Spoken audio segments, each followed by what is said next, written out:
Hey everyone, this is Kevin from the chesswebsite.com. Today we're going to be going over another video from Bobby Fischer for the upcoming graphic novel Bobby Fischer, The Knight Who Killed the Kings. If you guys have any questions, I've been playing some clips before the videos to kind of give you a teaser. But if you have any questions about the graphic novel, it's going to be pretty awesome. I'll be answering a lot of questions you guys have about the graphic novel in the next video. So definitely feel free to add a comment, or you can always email me and I will answer your questions in there as well. Today's video is going to be from the first ever U.S. championship that Bobby Fischer played in. The championship was 1957-1958.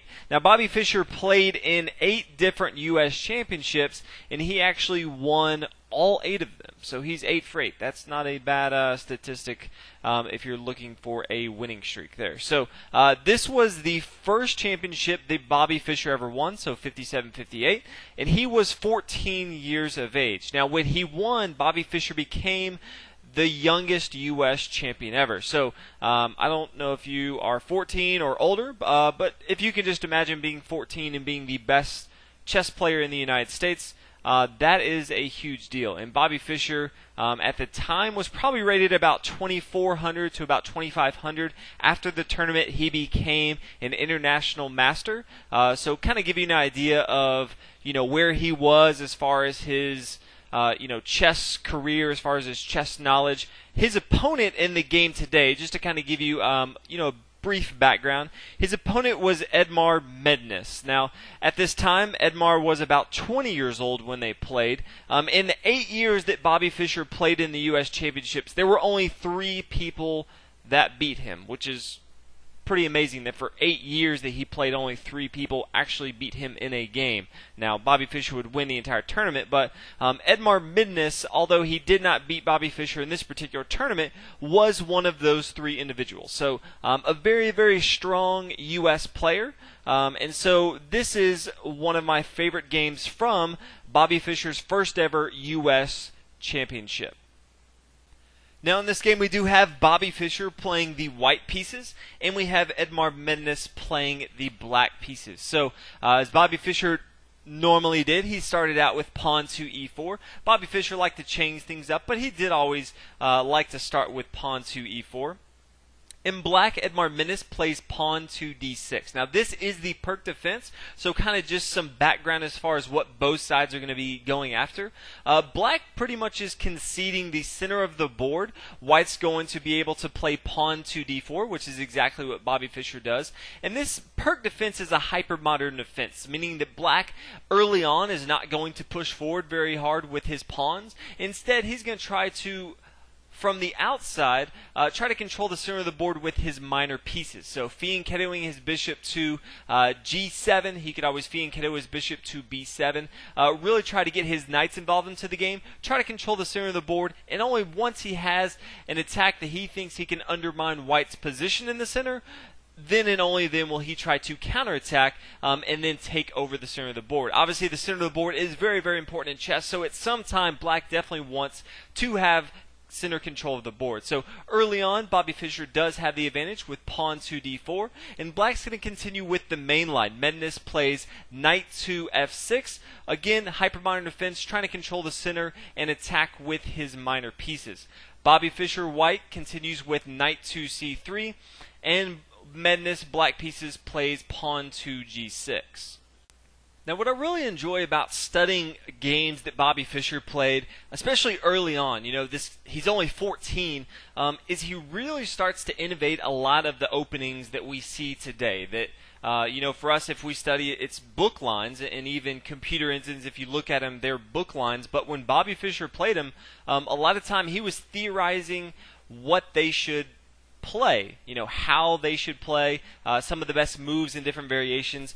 His next move, bishop to g5, it definitely gets out his dark square bishop, which a lot of times is more difficult for white to get involved into the game. But this move really didn't become popular until the 60s. Robert Byrne actually introduced this a lot into the game as far as theory behind it. But Bobby Fischer, in his first ever U.S. championship, plays a new move, which I'm sure he had studied very, very often, probably had a lot of theory behind it himself. It just wasn't widespread. So very interesting that even early on in his career, at the age of 14, he was already thinking about new ways of playing chess that other people really hadn't come to yet. So from here, Black's going to come to bishop to g7, and White's going to play queen to d2. Again, supporting this bishop here on g5. Also getting ready to castle on the queen side. Typically, anytime you start to develop one of your minor pieces or your major pieces to one side, that's typically where you're going to castle. So if Bobby Fischer instead decided to start out with his knight to f3 and then get his light square bishop involved into the game, you would typically see White castle on the king side. But in this case, since Bobby Fischer decided to get his knight involved to c3 and then his dark square bishop and his major piece here to d2, more than likely Bobby Fischer, in this case White's going to be castling on the queen side. Now from here, Mednes does have a few options. He could always try to bring his knight to c6. Simple development move, again hyper modern, trying to control the center of the board with his minor pieces. He could even bring his knight to d7 as far as opening book theory. This is okay nowadays. That a lot of people have gone over this. Knight to d7 does play fairly well. Black could also castle on the king side. Again, after he fianchettos his bishop to g7, this is a very safe defense for Black. And he does also have the option of kicking this bishop with pawn to h6. Now, this does come with a tidbit of information. Anytime you start to push up pawns once you fianchettoed your bishop, your king side does become a lot weaker. So in this case, the king side from Black is much weaker. So he's going to look to castle on the queen side if he does have that option. And he really wants to keep the queen side much safer now, since the king side, is kind of pushing forward. This is not bad by any means, but it does weaken the king side. So something to keep along. We're going to kind of be going over the strengths and weaknesses of both the king side and the queen side. But this is what Mednes plays. He plays pawn to h6, and it kicks back the bishop here to f4. Bobby Fischer again bringing his bishop back to f4, so he can put a lot of pressure on the center of the board. Still really trying to control the center of the board, but obviously he does need to retreat his bishop back. Now Black's going to play pawn to c6. Again, from here, Black does need to be careful. Now, pawn to c6 does give him some options. Later on he can bring his knight to d7. He does open up the window for his queen to come to a5 if he wants to. And again, he's still looking to castle on the queen side. He's also blocking this b5 square, very important square. If White ever wanted to develop his minor pieces, his bishop, let's say, to b5, get that involved into the game, it is also, defending the knight coming here to b5. It's definitely, blocking this square here on b5. Now, Bobby Fischer castles on the queen side. As we had talked about before, anytime you start to develop, you do want to get your king to safety as soon as possible. And Black from here, Mednes plays queen to a5, starting to attack on the queen side. Again, anytime your opponent kind of shows their hand to you and tells you what side they're going to have their king on the rest of the game, in some way you want to start to attack that one way or another. It could be early on into the game, or you could build an attack later on into the game.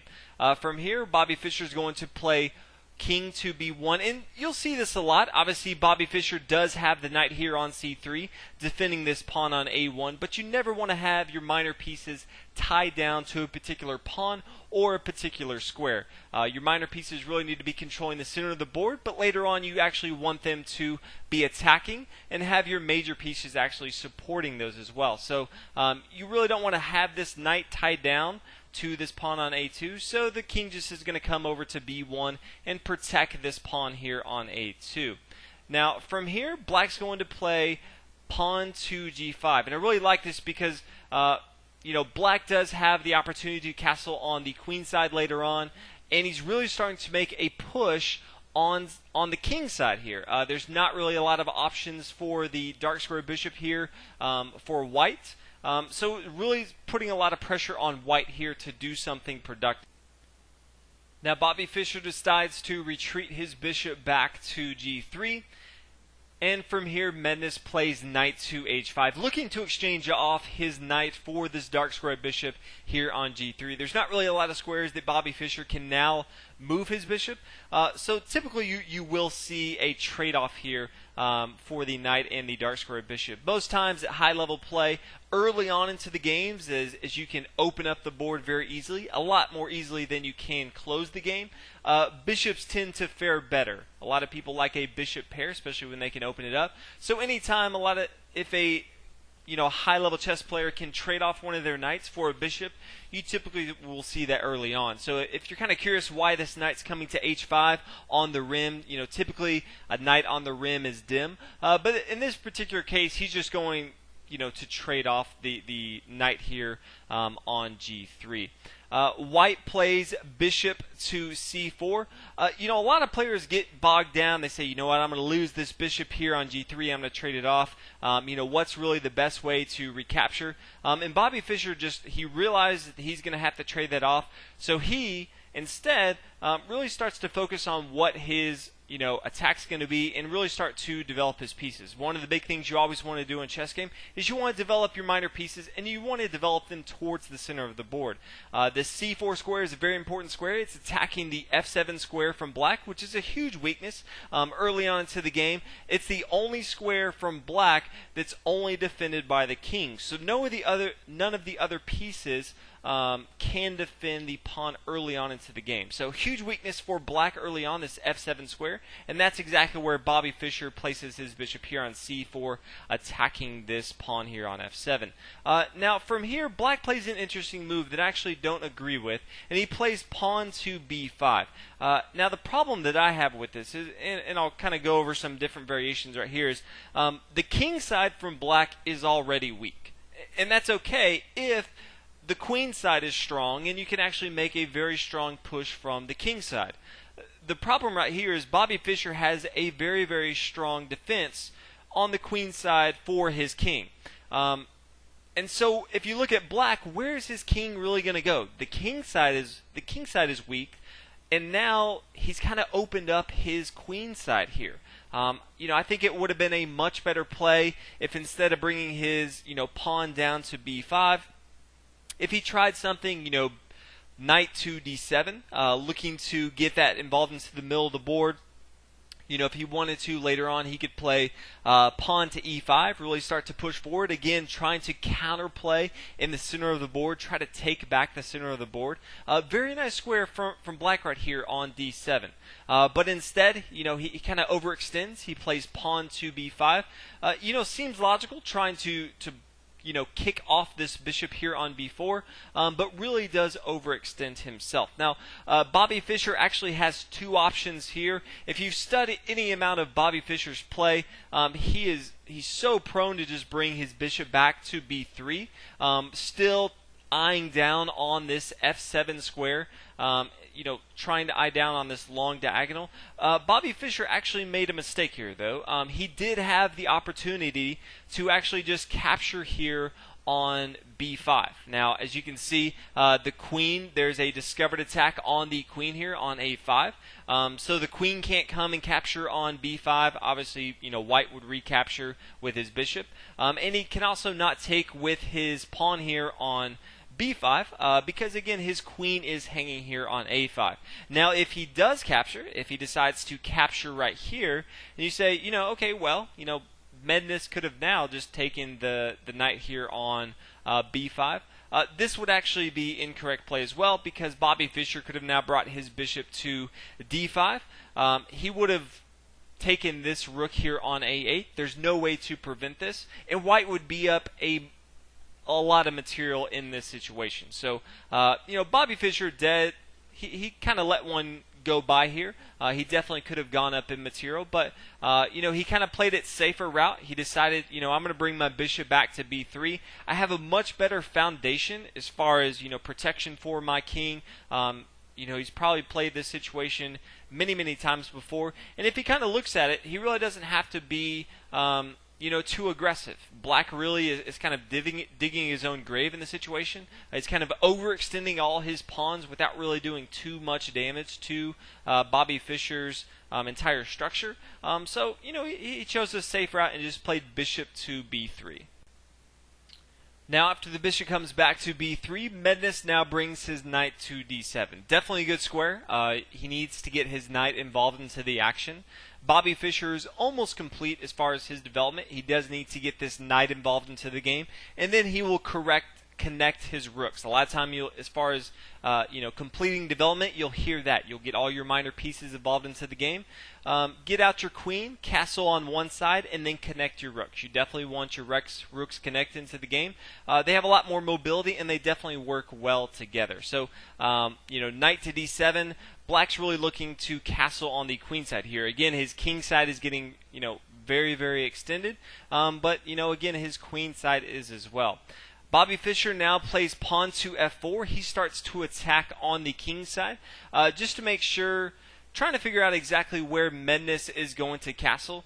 He does still have the option to castle on the king side if he wants to, but this f4 is a very aggressive move, trying to push forward, controlling the center of the board, and really making sure that Black kind of shows his hand as far as what he's going to do. Because if he gets rid of this pawn here on g5, it's going to be very difficult to castle on the king side because there's going to be a semi-open file on the g file. From here, Black plays knight takes on g3. I think it might have been a little better move to actually play pawn to b4.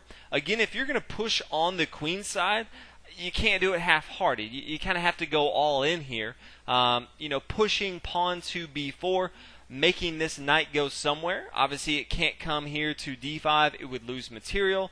It would have to have a passive move like, knight to e2. So definitely putting a lot of pressure on white. But instead, he does the exchange that Bobby Fischer's kind of been waiting for a few moves, and he takes there on g3, and white recaptures with his pawn on g3, opening up this semi-open file for the rook here on h1. Now Black pushes forward with his pawn to g4. Interesting move, really trying to solidify these doubled pawns here on g4 and g3. Again, I think instead of pushing forward to g4, I think it probably would have been a good move for Black to continue the pressure, to play pawn to b4.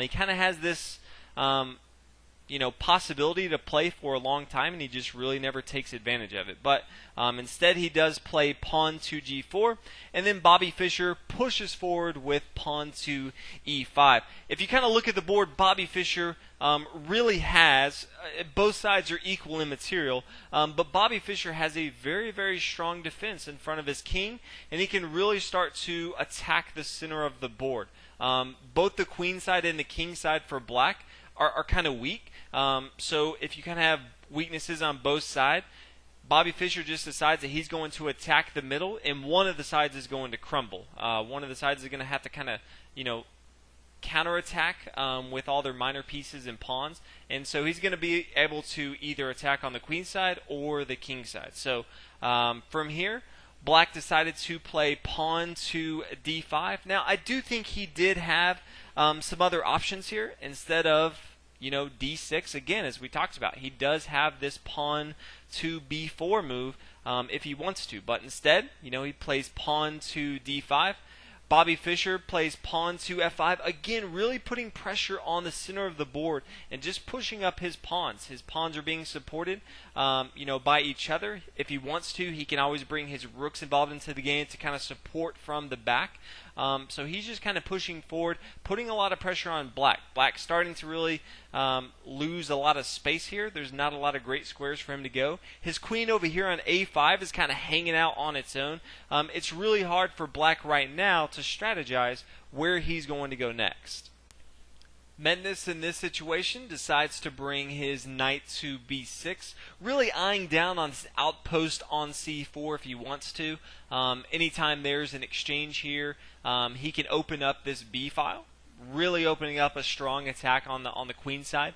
So that's kind of what Mednes is looking for in this situation. But instead, White looks at this and sees kind of a lot of the material from Black is shifted towards the queen side. Fischer feels pretty confident that his king is safe, so he plays queen to f4, really eyeing down on this pawn to g4. And Bobby Fischer, really is just looking for pawn to come to h5. That's really all he wants. Right now, the bishop here on g7 is defending this pawn on h6. So really, Bobby Fischer's just bringing his queen to f4 to kind of draw this pawn out, kind of overextend it even more so that he can put a lot of pressure on it later on into the game. But instead, Menace plays an interesting move, which I'm going to consider a blunder. The computer actually considers it a blunder as well, simply because he just gives up material and he plays pawn to e6. Definitely one of the significant pitfalls into the game, because he's just giving up this pawn on g4. Really not what you want to do against Bobby Fischer, just give up material for absolutely no reason. Again, he could have always pushed forward with b4. We've talked about this before. But instead he plays e6, and Bobby Fischer is going to take this material right here. You have to keep in mind that Bobby Fischer is now attacking Menace's bishop here on g7. So the bishop will have to move, and the bishop's going to come back to f8. And then Bobby Fischer is going to take with his pawn on e6, and then black has to recapture with his bishop. Now, if you look at it and you say, why doesn't he capture with his pawn? Well, if he does capture with his pawn, then white can just bring his queen to g6, and then black's in a whole lot of trouble. Black can no longer castle because he's going to have to move his king. Black is down in material, and Bobby Fischer can always bring his his rook over to the f-file, and just start to put a lot of pressure on the black king. This rook here on a8 would never get involved into the action, so it'd definitely be really, really hard for black to defend here. So he does make the correct choice, and he recaptures with his bishop here on e6. But as you can kind of tell, this bishop is kind of tied down to this pawn here on f7, and also supporting this pawn here on d5. But he does capture with tempo. The white queen from Bobby Fischer is going to have to move back, and he moves back to queen to f3.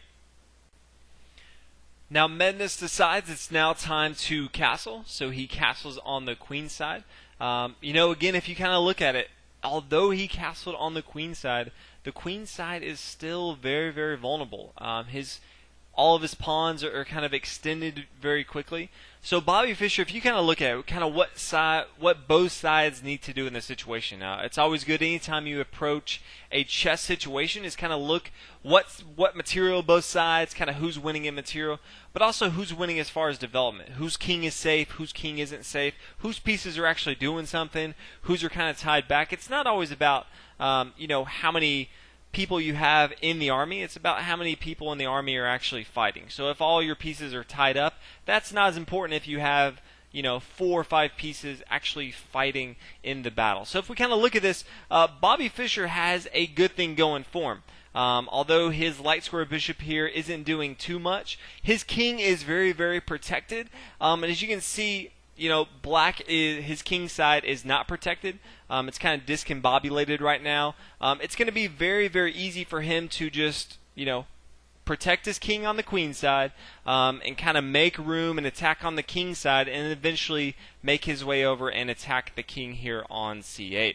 So from here, white plays knight to h3. Again, he does need to get his minor pieces involved into the game. He is yet to move his knight to h3. And one thing that Bobby Fischer does better than anyone I've ever seen play chess is he really uses all of his pieces together very, very well. Anytime, a lot of times people will play a piece, or they'll move one of their minor pieces, and it's for one particular goal. But Bobby Fischer typically is moving his pieces for multiple roles and goals. Typically he wants all of his pieces to be cohesive and work together. So first thing he needs to do is get his knight involved into the game to h3. Black's going to now bring his rook to g8. Anytime there is a semi-open file, which this g file is, you definitely want your rook on that file. So definitely putting a lot of pressure on this file right here. Bobby Fischer is always going to have to be looking at that with his queen or another one of his minor or major pieces, or else he will be giving back that pawn that he got early on into the game. So from here, Bobby Fischer just brings his white queen back to f2, and Mednes decides to go ahead and bring his knight to c4. Again, as we talked about, looking to exchange and then open up this b file for one of his rooks or some of his other pieces right now. Now, Bobby Fischer, we look at this white's bishop right here on b3 is not doing anything, and it's probably not going to be doing anything for a while. So white in this situation decides to go ahead and trade off, and black recapturing towards the center. Typically a good thing in chess. Getting ready to eye down on this b file right. Now the next few moves from white actually take the advantage that he does have, and kind of brings it back to equality as far as both sides. If we kind of look at it, Bobby Fischer could easily play knight to f4, start to really put a lot of pressure on black, really start to push up on the king side. For right now, his queen side is safe, defending the king here. But again, Bobby Fischer being 14, this is his first U.S. championship. My guess is nerves probably kind of got to him. He started to play a little bit passive.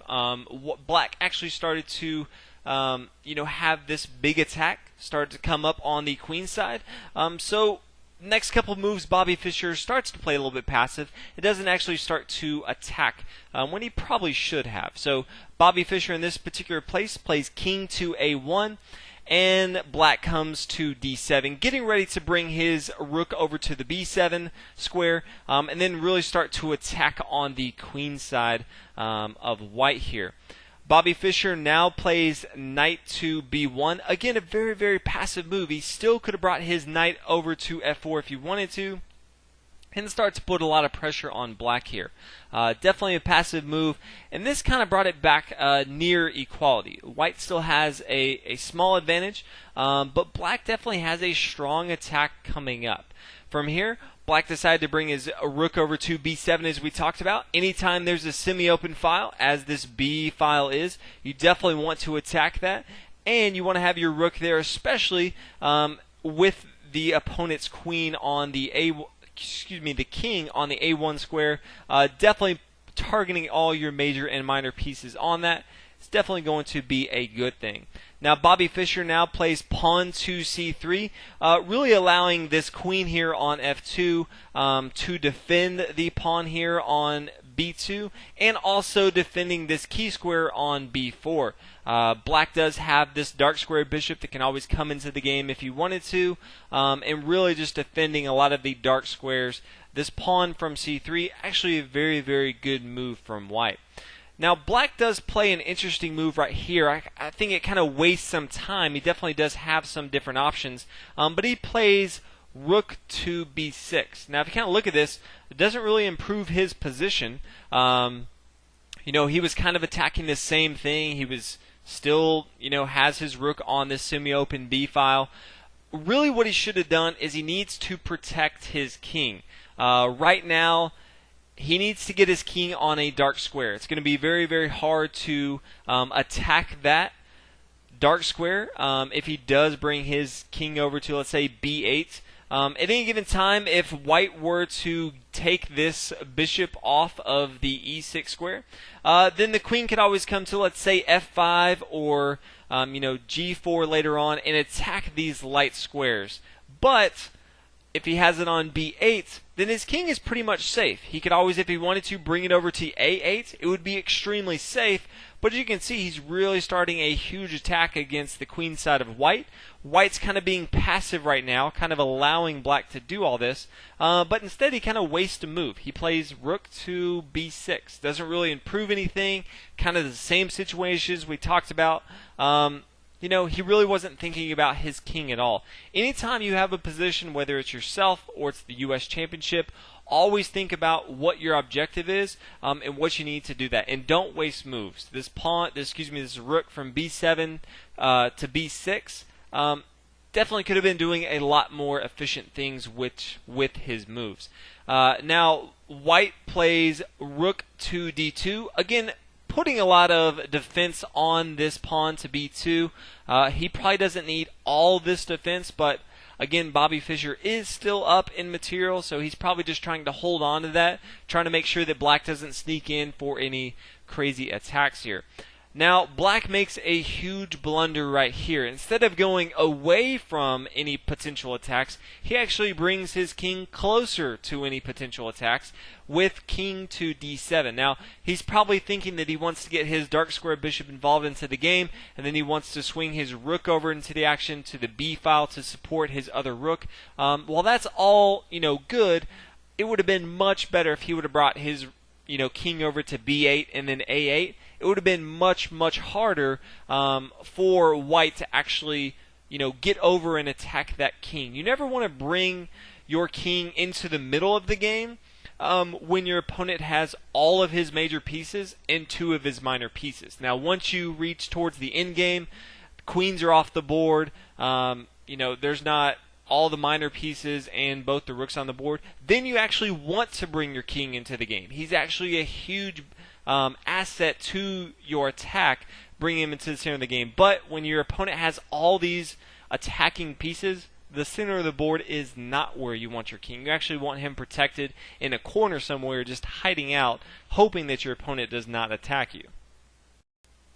Now, if there's one thing that Bobby Fischer does well, it's he smells weakness and he attacks weakness. So he realizes that black has made a blunder here. He's brought his king closer to the action, and so he's going to attack that weakness. So Bobby Fischer now plays knight to f4. This is kind of the attack on the king side he's been waiting for. He now has, a strong defense with his king here on a1. He's kind of tucked in this corner, and he's now going to start to attack. Black decides to bring his bishop to e7. If we kind of look at it with this exchange here, let's just move the pawn here to a6. After the exchange here, the king could always come here to e6 and kind of become more out in the open. But if the pawn takes here on e6, then the queen could come up here to f7, check the king, and then win this rook here on g8. So definitely wants to make sure that he can't just come up to f7 and check. So one of the ways that he can do this is to early on bring his bishop to e7. So that's exactly what he does here. And then Bobby Fischer takes this pawn here on h6. So this bishop here on f8 was protecting this pawn here on h6, but no longer. So Bobby Fischer comes in and takes this. Also has a strong attack. He now has another major piece involved into the game, and again black has his king into the center of the board. Now black's going to play rook to f8, trying to control and protect this pawn here on f7, and Bobby Fischer is going to play queen to f3. He really wants to make sure that his queen is on light squares. Anytime he's going to exchange off, let's say with this bishop here on e6, he definitely wants his queen on a light square. So if he wants to, he can get involved into the action and attack at any given time. With his queen here on f2, it's kind of passive. It's not doing a whole lot. It's going to take a few moves for him to get involved into the action, so he plays queen to f3. Again, Bobby Fischer's queen side is safe, so all he's doing is trying to meticulously bring all of his pieces together on the on the king side, and mount an attack. So from here, black plays rook to a6, trying to come up with some attack on the queen side, attacking the white queen. The white king, but all white has to do is play pawn to a3, and this pretty much just thwarts any attack that black has. He does have the pawn that's protecting this. He also has the knight here that can also defend the square on a3. Black is now going to bring his rook over to b8, again trying to find some way to attack, but this rook here on b8 is not doing a whole lot. It is attacking this pawn here on b2, but too little too late. Bobby Fischer's now going to take with his knight on e6, and after the exchange, the king can't come right now to e6 because of the rook there on h6. So he's going to take with his pawn here, and then Bobby Fischer's actually going to sacrifice his rook here on e6. As Bobby Fischer does, again, anytime he smells blood or weakness, he's going to attack that. So he's willing to give up this rook here on e6. Now, just to kind of go over the variation, you know, hey, Kevin, why can't he just take that? Definitely want to show you guys that if he does take the rook here on e6, then Bobby Fischer can just play white to, you know, queen to g4 here. The only possible move, he can't come to d6. Midness can't come back to d7. He can't come to f6. His only move is king to f7. Bobby Fischer can now play pawn to e6. And now Midness has two options. He can bring his king to e8 if he wants to, or he can also bring his king to f8. E8's actually going to lose quicker, so we'll kind of go over that variation. If Midness plays king to e8, then after the queen to g8, the bishop has to defend, and then it's checkmate for Bobby Fischer. Now if he does move, Midness does play king to f8, then all Bobby Fischer has to come in and play queen to g6, and there is absolutely no stopping the queen coming to f7 for checkmate. Now, you know, Midness could have, if he wanted to, kind of, you know, slow up the game. He could have come down and captured, and then after the capture, recapture, and then he takes. He could have even brought his rook down to b1 if he wanted to. After all the captures are done and kind of Midness has given all the opportunities to delay the game, you know, it's still inevitable. No one can stop the queen coming to f7. So, if you're kind of curious, you know, Bobby Fischer's giving up that rook. Why can't the king just take that? That is the exact reason. So I think in this particular case, Midness actually gets more flustered because he makes an even worse move. So in this particular case, Black probably should have tried to bring his queen involved into the action. You know, maybe queen to d8.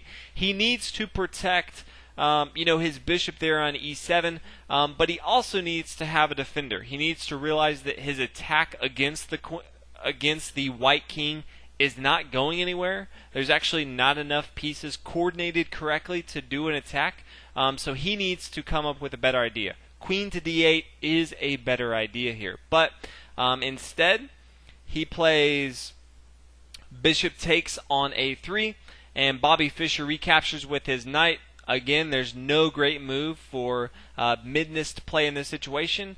The king is now going to capture with his king here on e6, and that's pretty much good game from here. Bobby Fischer plays queen to g4. The king's going to come back to e7, and Bobby Fischer plays rook to f2, getting ready to come involved into the game. You know, again, Black's just kind of wishing that something could happen on the queen side, but it doesn't. So a few more moves. Brings his rook over to e8, which really doesn't do anything productive, but it doesn't really matter. Bobby Fischer, now white plays queen to g5 check. The king goes back to d7. You know, continue with the moves right here. White plays f5 check. King goes over to b8.